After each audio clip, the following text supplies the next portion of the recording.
Ahmad ibn Tulun's story begins not in Egypt but in Samarra, the Abbasid capital in present-day Iraq. Born to a Turkish soldier who had been enslaved, he was raised in a center of imperial power, receiving extensive military and administrative training. The grandeur and architecture of Samarra deeply influenced him. In 870 AD, he was sent to Egypt as a governor on behalf of the Abbasid Caliph. But Ibn Tulun was far more ambitious than his position suggested. Seeing Egypt's wealth and strategic importance, he quickly took control of its finances and army, effectively ruling as an independent leader.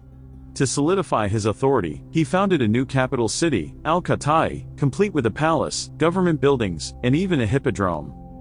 At the center of this new city, he built his greatest achievement, a vast congregational mosque designed to hold his entire army during Friday prayers.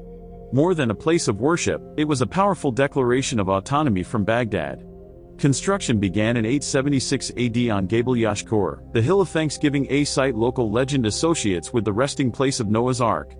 The mosque was completed remarkably quickly, in just 3 years. Although Ibn Tulun's dynasty ended soon after his death in 905 AD, and the Abbasids destroyed his capital to erase his legacy, his mosque miraculously survived. Today, it remains Cairo's oldest mosque to preserve its original form, the last standing monument of the lost city of Al-Qatai. Standing inside the Mosque of Ibn Tulun today, you immediately feel its majestic simplicity and vast scale. Covering more than 26,000 square meters, including its outer courtyards, it remains one of the largest mosques in the world. Its clear, orderly design is said to reflect Ibn Tulun's memories of the stark deserts of Iraq. The mosque follows the traditional hypostyle layout common in early Islamic architecture. At its center is a huge open-air courtyard nearly 100 meters wide on each side, surrounded by shaded arcades. The largest of these is the main prayer hall facing Mecca. One of the mosque's most distinctive features is its outer enclosures, or ziyadas.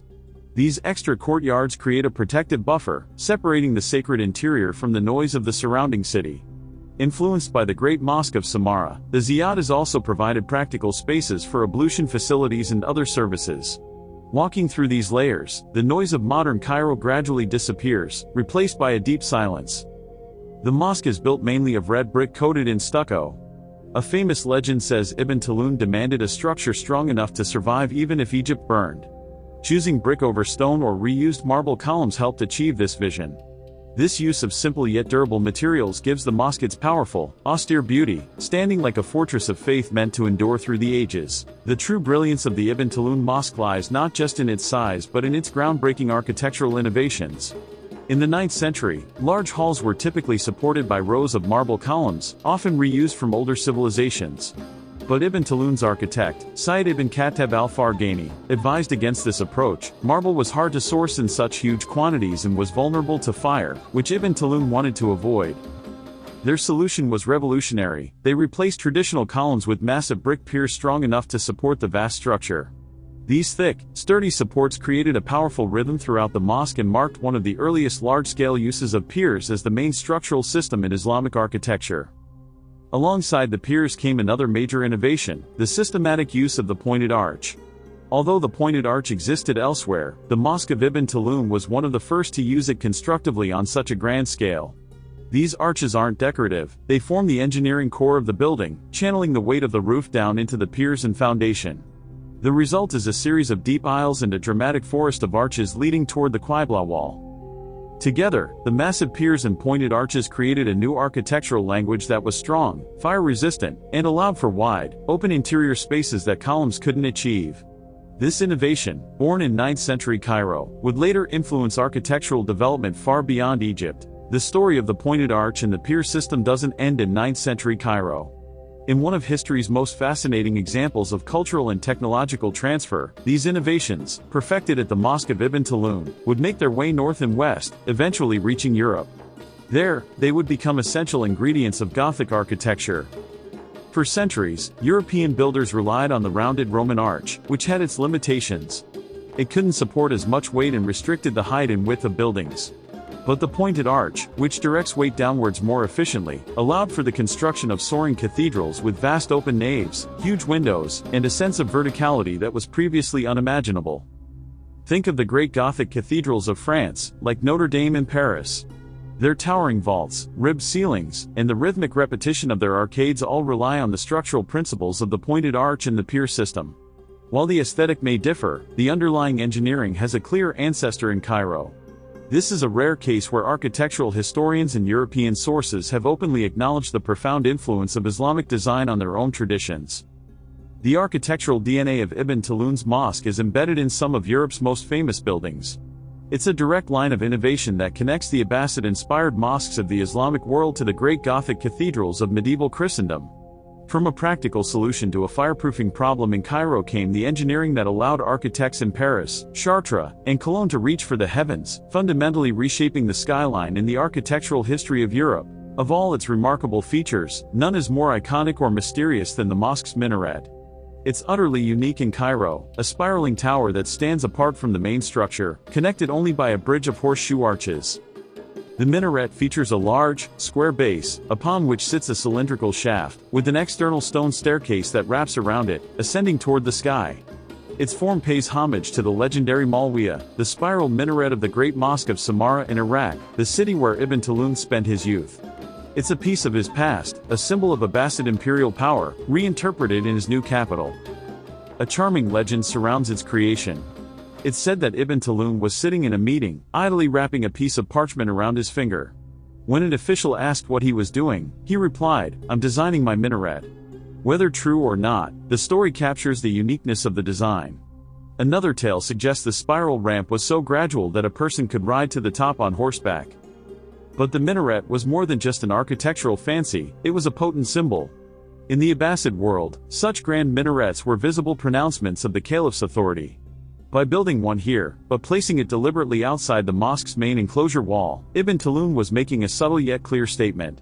He was adopting the visual language of imperial power while simultaneously declaring his spiritual and political separation from Baghdad's direct control. The structure itself is an engineering marvel. Standing at about 40 meters high, its brick and stone construction was built to endure. Inside its core is a hollow shaft that amplifies sound, designed to carry the muezzin's call to prayer out over the city through small vents. Although the minaret of the Ibn Tulun Mosque is famous, its history is surrounded by debate. Records confirm that the original 9th century minaret had an external staircase inspired by Samarra, but scholars agree that the one standing today is not fully original. The differences reveal the truth: the minaret is built of stone while the mosque is mostly brick, and its architectural features, such as the horseshoe arches on the bridge and windows, reflect Andalusian styles from the 13th century. Its upper lantern-like mabkara also matches early Mamluk design. Historians offer several explanations. Kac Creswell argued that the entire existing minaret was rebuilt in 1296 by Mamluk Sultan Lajin, following the Tulunid model. Others believe the minaret evolved over centuries. Perhaps the square base is original, the circular shaft was added later, and the top section came from Lajin's restoration. Rather than weakening its significance, this layered history enriches it. The minaret becomes a timeline in stone, an architectural dialogue between the Tulunids, Andalusians, and Mamluks. It stands not just as Ibn Tulun's vision, but as a monument continuously valued, rebuilt, and preserved throughout Cairo's history. Although the mosque is monumental in scale, its true beauty lies in its intricate details. Ibn Tulun favored simplicity and strong geometry, yet the structure is enriched with exceptional craftsmanship. The arcades feature more than 100 arched windows filled with uniquely patterned stucco grilles, creating soft, filtered light. Some of these designs are original to the Tulunid period, while others were added during Fatimid and Mamluk restorations. The undersides of the arches display elaborate stucco carvings, and a long sycamore wood frieze bearing Quranic verses runs along the upper interior walls. Some historians even suggest the original plan may have been to inscribe the entire Quran across the mosque's walls. At the center of the courtyard stands the ablution fountain beneath a dome. The original 9th century fountain, richly decorated with gilded columns, was destroyed in a 10th century fire. The current version, built during Sultan Lajin's 13th century restoration, features a dome structure on a red and white stone base. Its shape echoes the minaret's layered geometry, creating harmony between the mosque's many historical phases. If you found this journey into Cairo's architectural and historical heart compelling, subscribe to our channel for more documentaries that explore the world's most incredible structures. And let us know in the comments which architectural marvel you think we should cover next. Conclusion. The Mosque of Ahmad Ibn Tulun is so much more than just a building. It's a monument to ambition, a testament to the power of a single vision to shape a city's identity. It's a textbook of architectural innovation, the birthplace of ideas that would leap across cultures and continents, forever changing the way we build. It's the sole survivor of a lost capital, a fortress of faith that has withstood the ravages of fire, politics, and time. Today, it stands not just as a house of worship, but as a living symbol of Cairo's resilience and continuity, a silent, powerful link between the city's Abbasid past, its Mamluk glory, its Ottoman era, and its vibrant present. It remains, just as its builder intended, a structure that will stand even if the world around it burns, a timeless legacy cast in brick and time.